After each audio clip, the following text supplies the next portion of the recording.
Welcome back to Inspired Forward, everyone. I'm Dan Trinidad, and today I have Alyssa Glutz as our guest. Alyssa, for those of you who don't know her, she is known as the MacGyver, Mortgage MacGyver. She's an author, she's a speaker, she's the founder of Color My Credit.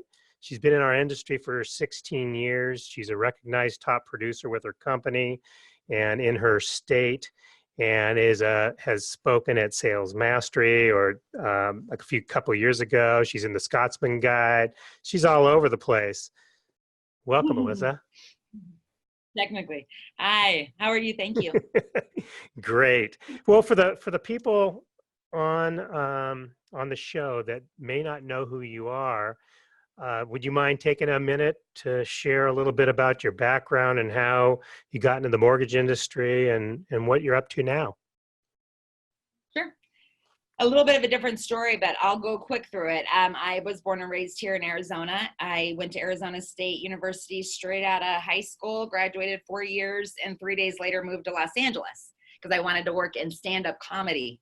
Not as a stand-up. I wasn't very funny, but I wanted to produce it like Lorne Michaels, Saturday Night Live. My mom used to teach me, go find a job that you can't believe you get paid for that. And I was like, you know what, if I could just laugh all the time and people paid me for that, that would be awesome. I'm going to go to LA.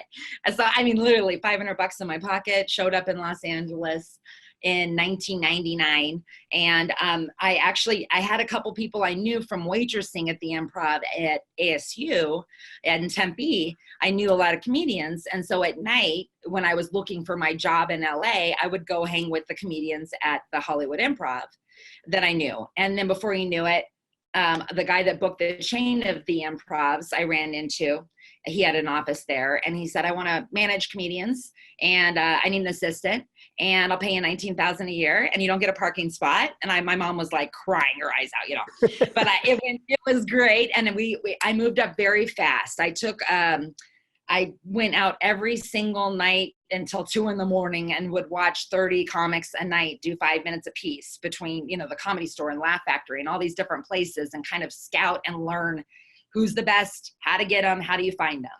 And then pretty soon HBO hired me to be a talent exec, and then I moved to Politically Incorrect with Bill Maher. So I was a producer on Politically Incorrect back in the day, booked a funny guy for the show. And then it was the end of, after September 11th, I worked in the HBO building, the towers in LA.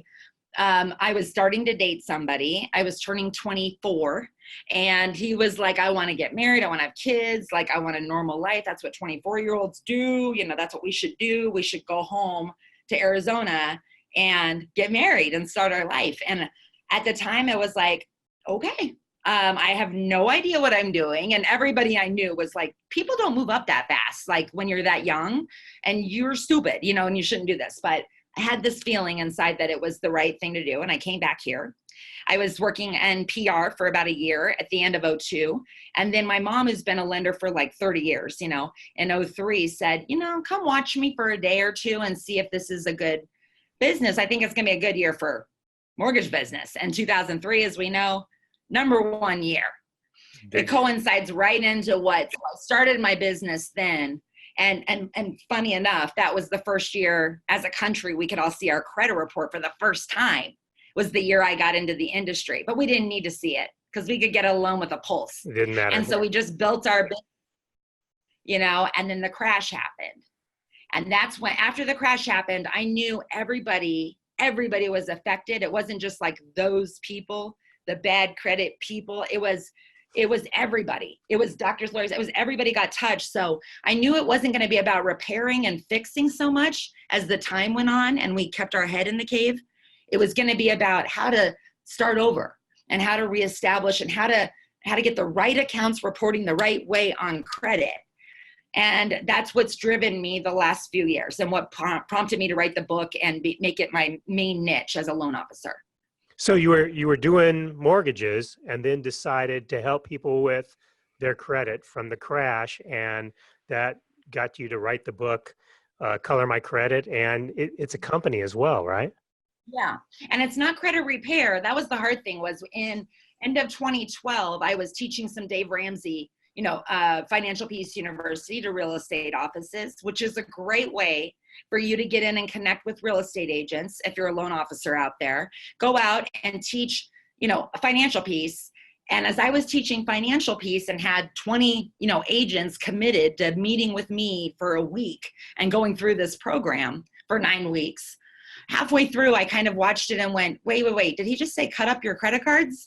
You don't need a credit score? Like what?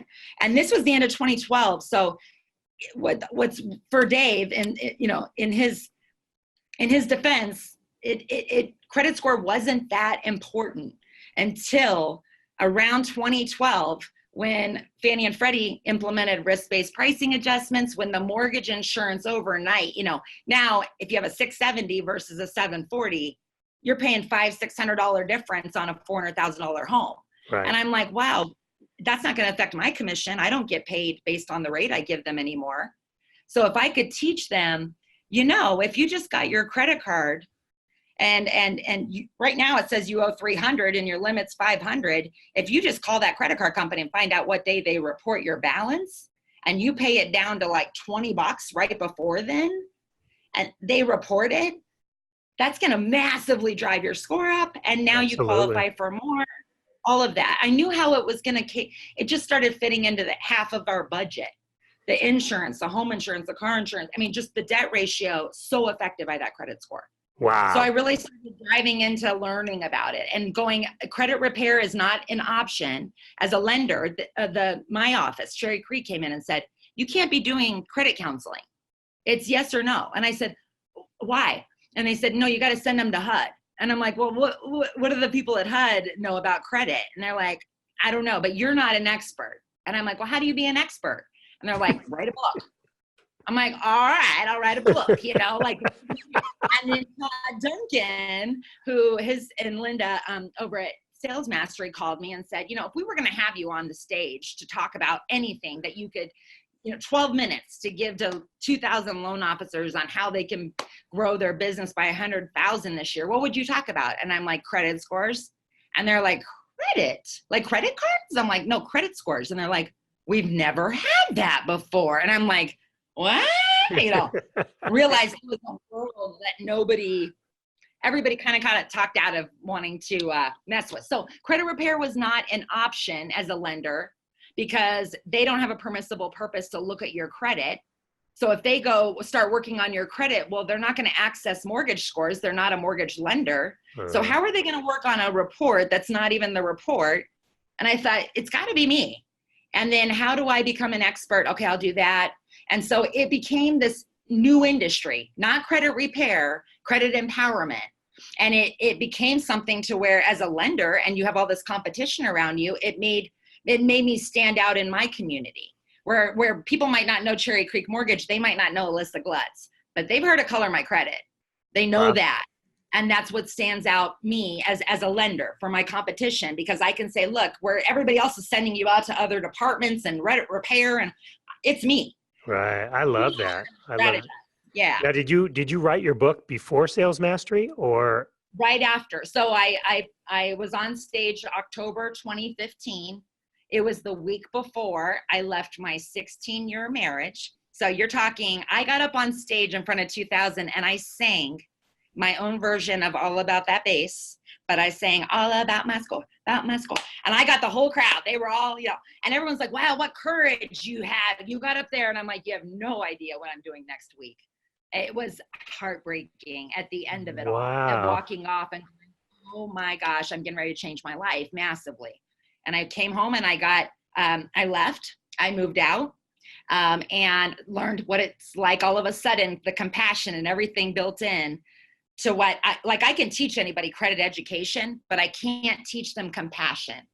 So that's where the gold started coming in, because as I went through the most traumatic time of my life, I was writing Color My Credit all of 2016, trying to find a good outlet and not become a drunk hooker. I'm just kidding. No, but I mean, that's what happens when you get divorced. I'm like, I'm going to write a book. That'll be a better outlet. I did a little of both. Anyway. Oh, man, you were living with empathy. I mean, you knew exactly what people were going through. Yep. And I thank God every day for it. You know, sometimes we go through really trying times where we're like, do I belong in this business? Should I stay here? You know, it pays us a lot, but is it worth it? And, you know, and at the end of the day, even going down to zero, like I went from being number 9 at Cherry Creek, living in Scottsdale, in North Scottsdale, you know, $1 million doctors everywhere. I'm pretty good looking, so I can show up and be like, who wants a loan, right? And all of a sudden, everyone's looking at me going, you're going to help. Why are you helping those people? Why are you helping those? Oh, wow. Why are you working on that niche? And I'm like, you don't realize it's you and it's me and it's all of us, but we're just too ashamed.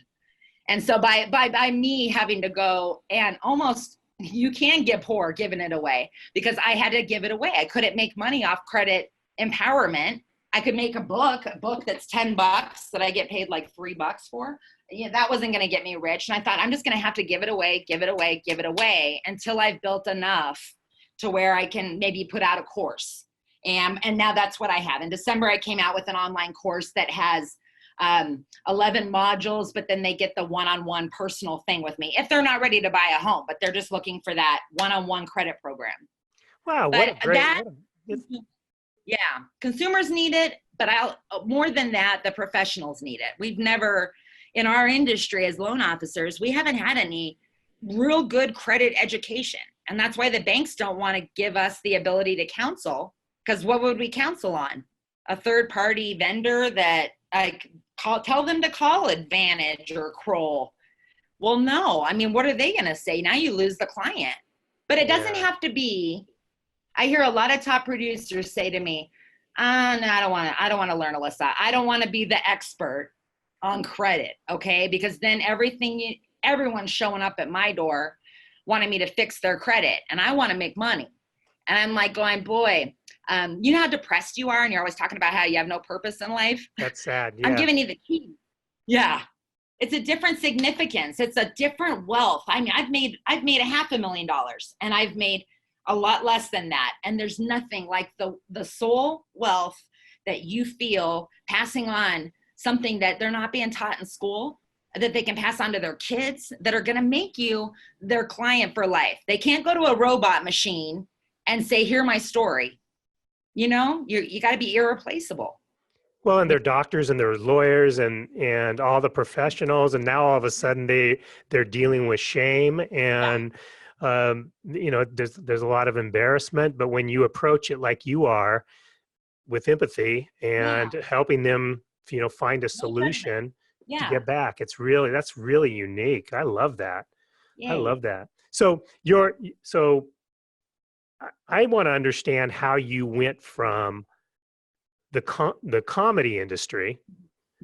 What made you want to do mortgages? Was it primarily because your mom was in the industry and she showed you can make a lot of money? Yeah, I mean, I think that the elements of, you know, when I was working in LA, a lot of it, I was working in the beginning for like a management company. Sales has always been my thing.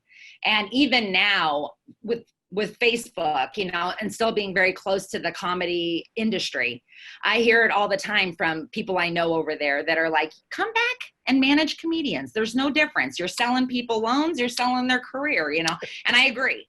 I don't think that'd be very difficult to step back into that industry and be managing comedians. I really don't. Okay. But, and with both of home ownership or, you know, being a star, everybody in life sometimes just wants a person to lock arms with them and just walk with them and like have somebody to bounce stuff off and go, you think that's a good idea? Oh, it's a good idea. Yeah, that's why we kind of get into relationships sometimes. But I know that it's nice to just have, you know, some guidance, any kind of guidance. And really the guys, the professionals and stuff, they're calling and saying, just give me one step and then I'll come back and get step 2, but don't give me more than one. And just, let me just do that one thing. And that's the key to doing even what I'm doing and not overwhelming you. I used to like give the whole, like, here's everything you need to do in life for every client that came to me. And then I realized, no, give them one step and then tell them to come back with the one step is done. That way you haven't invested too much and you're going to see whether or not they're going to step up. Because this isn't a do it for you. You got to do it. And I'm going to teach you. But if you're not stepping up, then you're not going to waste my time. And you got to make sure that that's something I wish I would have known from the beginning, because I did give it away a lot. And, didn't point out, by the way, I am a lender, and how I get paid is at the end of this, if you buy a home. Where credit repair gets paid is the monthly fee they collect, right? Because they can't collect anything else. So they want to keep you on a business model of paying for the rest of your life. I want to hurry up and get you. Yeah. I want to get you to home ownership so I can make a commission too, but we don't just all do this for a hobby. We got to make some money too. Well, I wish I would have known you were in the comedy industry. I would have been a lot funnier. Oh yeah. Yeah. We all have it in us. We all have it in us. I've gotten a lot wittier, over the last few years. That's all confidence, I think, too, because you ever notice when a funny joke, but the way you deliver that joke, it will either totally bomb or it doesn't even, you know what I mean? The quality of the joke isn't as much as the way you deliver it. Sure. Do you use comedy at all with your clients? All the time. All the time, only because, and I don't mean to do it as a name dropping thing, but people do, I don't know what it is, but people do get excited to hear you were in Hollywood at all. Sure. I mean, any aspect of it, we just get like, wow, what was that like? Because not everybody acts on, just, I'm going, not everybody can do that. And so I think that people, I think it tells you a lot about someone's personality if they're into comedy, because, and I don't know why this is a general sense. I used to have very religious, family members that would say, how do you do that and how do you watch stand-ups and be a Christian? When they say such foul language, and I'm going, most people just think it, they say it. Right. What's your vice? And no, anyway, I won't get into. Yeah, don't get me going. I like going. to kind of call people out on their own stuff sometimes, because you're like, yeah, well, I just didn't really enjoy laughing, but you can't really shock me. So I'm just definitely a girl. I don't know, girl's girl, a guy's girl, just one of your dudes, I guess. I don't know. So when you got out of Arizona State and you've been on your career path, what's been your worst moment? The crash. I mean, definitely I was praying and praying and praying to have babies. And I went through a tumor, radiation, all this different stuff where they were like, you're not going to have kids. And I got back from LA about 4 years, and this was coming into 2007. I had 4 years of not getting pregnant and going, what did I do with my life? Like, what did I do here?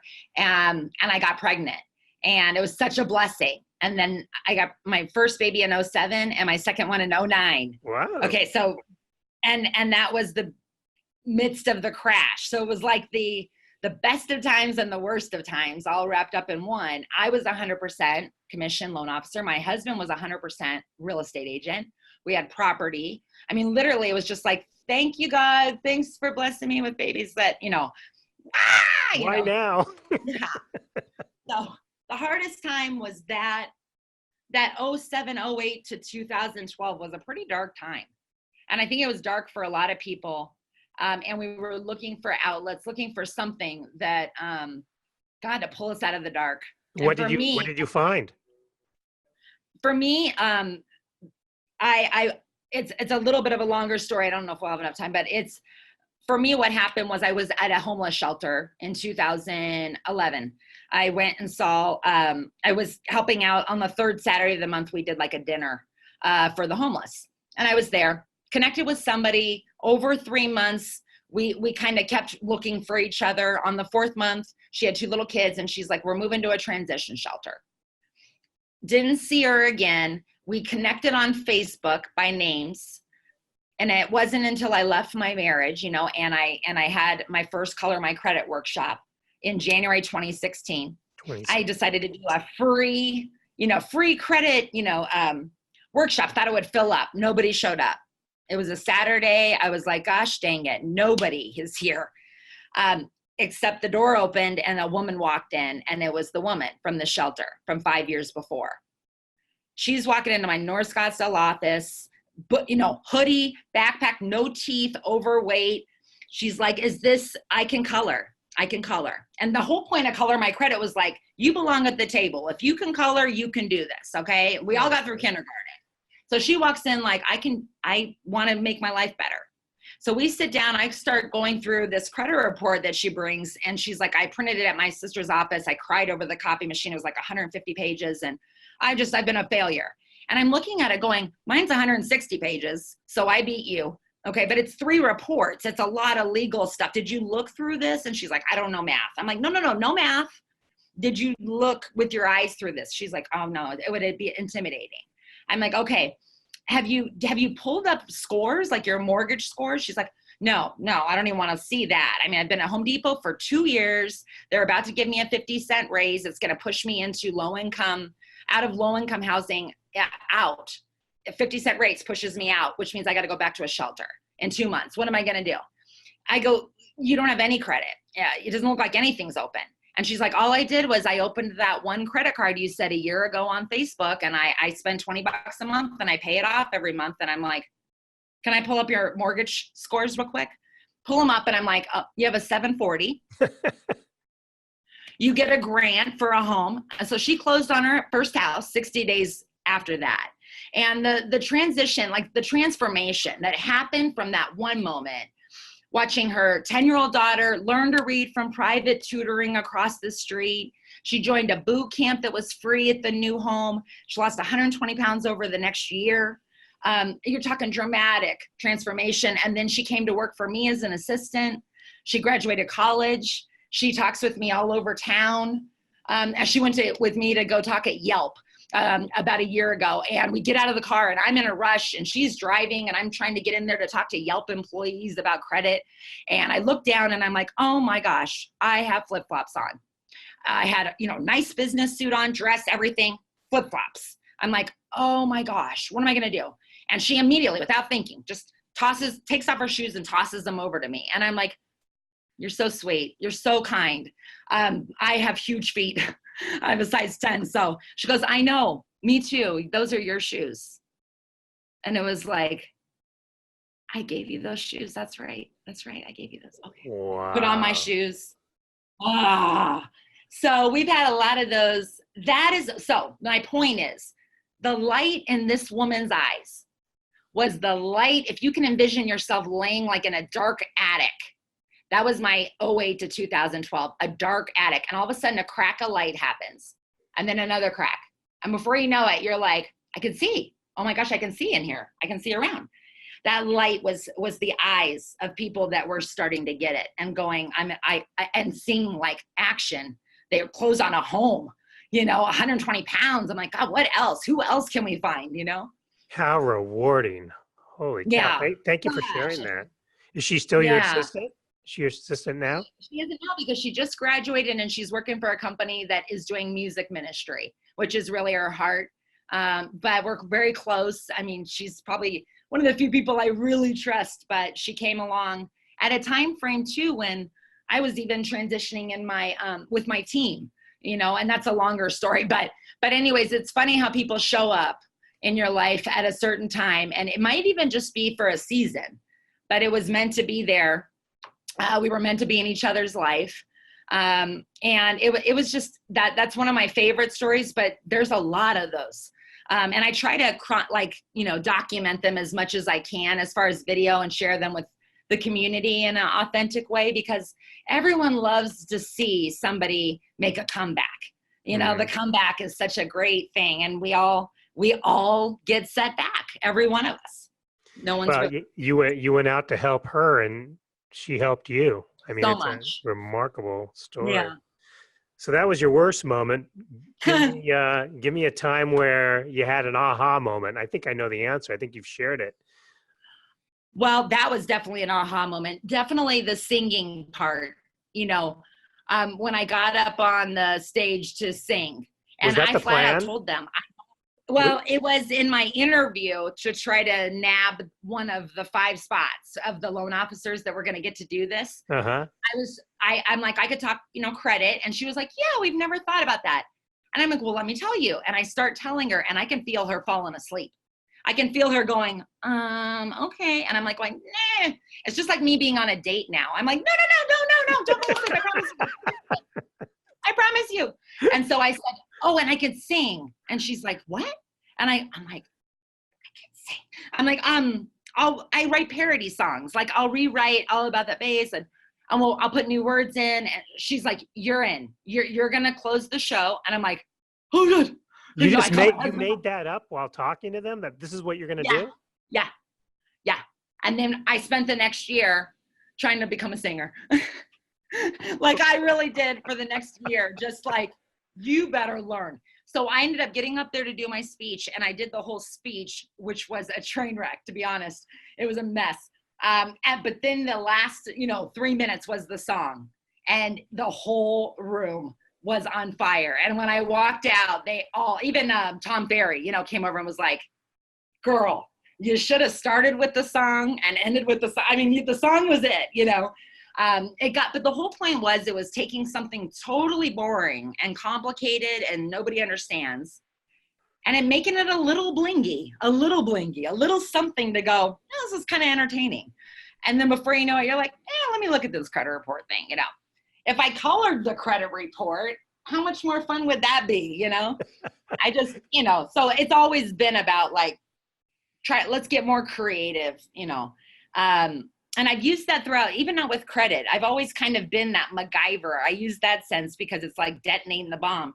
I've always been given from day one the more complicated deals, because my mom had been in the business forever and she did a lot of vanilla stuff. And I come in 2003 and somebody walks in going, I want stated, 80, 20, nitty ditty. And my mom's going, talk to her. And so I had to, from day one, know how to be creative and hear the whole story, and then mentally go, okay, well, let me go paint for a while or do something to like open up the creative right brain. And that's what happens. Wow. I'm sorry I missed Sales Mastery 2015. That's the only one in all of their Sales Masteries, the only one I've ever missed. Oh, look at that. And it's funny. In 2014, they gave me an award for being the only person that's ever been to all of them. And then I didn't go the next year. So my wife is actually speaking on stage for the first time in a month, the next Sales Mastery. So I'll have to tell her to come up with a song. Pardon me? Yeah, or what is she doing? Is she doing a 12-minute thing, or is she doing a? I think it's longer than that. I think it's about a half hour, and it may be a little bit longer. And I thought it was with 2 people, but they pulled the other person off to do something else. So I think she's on stage by herself, and she's freaking out a little bit. Yeah. I'll tell her to come up with a song. That's the way to do it. That's the solution. But nothing is better than watching somebody who's horrible too, because you're just like, oh, sympathy clap. You can get on board as long as you let them know that it's okay to laugh at you. Right. Right there with them, Right. So you've got a lot going on. So how do you, how do you manage it all? I mean, you seem to be, you're still doing mortgages. You're still in conversations with people about credit. How do you allocate that time? And are you getting to the gym? And I understand you're dating and you're a mom. And how do you manage it all? Yeah, and that's not even some of the other stuff. I do have a huge women's network. It's about 4,000 women in it that I run. That takes a lot of my time too with my girls. I think we all have a lot more time than we think we do. I'm pretty efficient in my time, as far as being able to lists help me stay on track. If we kind of just are so egocentric that we are like, I'm fine, I got it right here. It's a lot faster to look at a list and go boom, boom, boom, boom, boom. And I'm just very focused when it gets to that. Working out is always a joke with me. I always make jokes because I used to be like aerobics instructor and Uncle Rico, high school. I was but now I make fun of it because I hate it. I hate exercising. But my girls who are 10 and 12 are really good at influencing me. They're like wanted to ride bikes this weekend, and I even in my women's group, every now and then I'll flip the Facebook Live on and dance horribly to Missy Elliott or something, just to show them like 5 minutes we're just going to work out. And I'm not in a rose, like, I'm doing my hair. And I'm like, we're going to do some squats now, and they just go along with it, So I do a little working out every now and then. I'm working out right now. I'm doing sit-ups and you don't even realize it. Me too. So your women's network. So is that, so you have a course, an online course. Are these tied together? They're tied in the sense that in January 2016, a couple months after I left my marriage, on Facebook, I wanted to kind of have this private, focused, secret Facebook group of about 100 women that I felt I really could trust, that were positive influences and really just would surround me like a cocoon during this transition time. And I'm like, I'm going to put 100 women in there and say, like, if you've been invited, it's because someone thinks you are amazing, right? And then I told, and a long other description that builds up that person reading it. Like, you think that of me, But I told those 100 women, if you know women that are of this caliber, you can invite them. And I called it Claxy Women Club, kind of classy, but a little gritty, And 100 women then went and invited women. And there's about 4,000 women in the group today. So it grew. And what I found in it is that women, we want to like each other, but we want someone to smile at us first, and then we'll smile at you. You tell me, I like that dress, and I'll go, I like your dress. It's got to start from, but what happened was when those 100 women would send an invite to another woman and say, you're invited.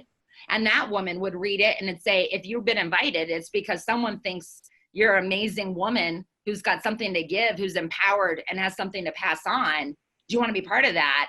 Women are like, me?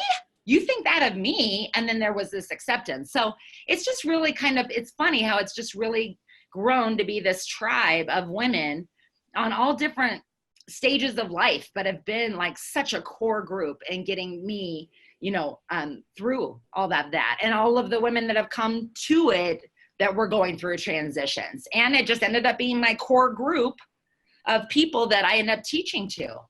Listen, because that's an amazing. Women naturally, we just like.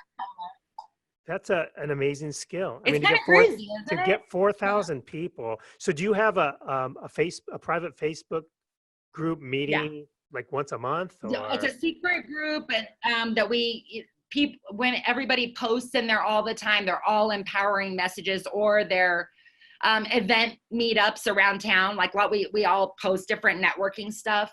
I do a lot of personal videos in there.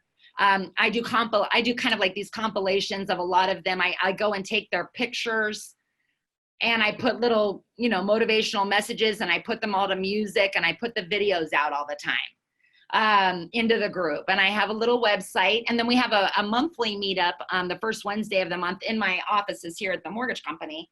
And there's about 40 women that show up, and I have 3 speakers every month. It's called Claxy Storytellers, and it's 3 women just telling kind of a deeper story from the heart on how to empower other women. And every month it's different speakers, and it's really good stuff.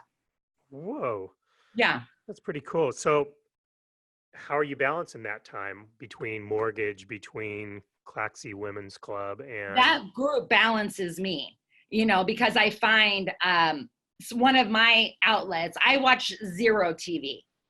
So, and I do think that there's some activities out there that take up more of our time than we think they do. I mean, we're all practicing something every day. Maybe we're just practicing eating Cheetos every day, and we're getting better at it every day, Cheetos. But, I am a little bit more choosy. My girls are 10 and 12. So every time I'm with them, which we have a schedule, because it's joint with divorce, but every couple days, they are the best business coaches you will ever find, because they teach me TikTok and all the millennial videos and how to really stay Bisco. And you don't know what that means because you ain't in that world. But Bisco is really cool if you're 10. I know what TikTok is, and I don't quite understand TikTok, but I know. But a million, this is, for me right now, I'm doing a lot of stuff with my little girls to teach them, to have them do some of the videos teaching the credit stuff, because from a 10 and a 12-year-old, it's just taken in differently. And you're Yeah. thinking, God, if this 10-year-old could teach me how to improve my credit, like I got to get my stuff together here. Wow. I don't know how I balance it. I think we have enough time for the things we want to have enough time for. And I like everything. I really like all the stuff I plan in my days. I don't date. I get to date. It's one day a week, maybe. Until you find the right one. Then So it might I'm be very 2 or 3. tacky on a date. I'm like, what do you believe in? Well, what is this? What is that? What's your vice? I go right for the jugular on the date. And time's that. I got to know. Hurry up, Love me because I need to be somewhere. Yeah. That's funny. So what's next for you? I mean, I So can the see next you're so ambitious. That's how you're managing all your activities, is you just want to be of value to lots of people. And I know where I'm going. Yeah. so what's next? What's next in the mortgage business? What's next with That's the purpose. Color My Credit? Yeah. Say Well, that. the one good thing, like I said, I've been kind of building my team back up. And I'm so happy. Like this month we have 22 loans for 4.8 million. That's pretty good for me. Okay. That's good for most people. Proud of that. Yeah. And of course, with anything, when you have a good month, you want to just stay consistent, keep it going. So I'm working that. That's a daily discipline thing. But the bigger thing is, so when I was teaching, like I said, Dave Ramsey's stuff, I liked the idea of people going through Financial Peace University. It was a 9-week thing. And even at that time, I was like, I really feel that there's 7 areas that are key to building a financial legacy that aren't taught in school.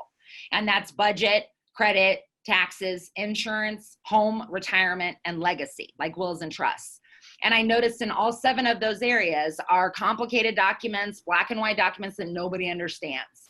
So if I could create a financial series called Color My Money Club, and they go through color my budget, color my credit, color my taxes, and you go through each of these modules where you're coloring the documents, you're learning in a different way. That's my ultimate goal, is to have Color My Money Club for the consumer, Color My Money Club in the classroom for the second half of senior year. Every kid in America goes through this curriculum, and then Color My Money Club in the workplace. And it's something employers offer their employees for a fun way that's empowering, that has some personal development to it, tied in with credit education, money education, and how all that is gonna build a great life for you. So that's what I'm working on. So you're working on a little bit. I love the big vision. Wow. Yeah. Are you gonna be at Sales Mastery this year? I'm hoping. I wasn't planning on going. I've been kind of pulling back from all the, how you got all the festivals and everything and all the seminars for a long time, and then you're like, okay, time to implement. Right. Because when you don't walk out of those things and implement stuff, it's just heartbreaking to know, gosh, I knew what to do, and then I left and I'm not implementing that. So yeah, you come out of those. That's all what it is. You come out of those events wanting to implement 100 things, and if you could just do one, actually, you'd move yourself ahead. So, Alyssa, how do people get a hold of you if they want to reach out and talk to you? I'm like the most accessible, non-accessible person you'll ever meet. I put my phone number on the bathroom wall. I'm going to give it to you now, because text me, call me. We'll see if we'll connect. But 480-206-6516 is the way you can find me. You can also write colormycredit@gmail.com, or you can go to the course, the colormycredit.com website. All my contact information is there. You can download the app. I have an app that has lots of fun videos. It's really my Facebook feed for Color My Credit that goes into the app, but it's one space to get all my little videos and the content and the education. Oh my gosh. I wish I would have known all this. We have to have a segment too, because yeah. Well, we got to teach people something. We just talked about how my dating life is going, I don't know. I'm just kidding. If you're ever in my area, though, come over so you can see I would me. love to. Absolutely. Yeah. That would be a blast. Well, Alyssa, thank you so much for your time. And I want to have you on again because I want to hear about how I know there's a master plan with everything you're Yeah. doing, having an app, and I'd Yeah. love to get more into that. So thank you very much for your time Awesome, today. man. And if I can ever be of any assistance to you, please let me know. Thank you. I appreciate you. Thank Have you. a good day. You too. Bye-bye.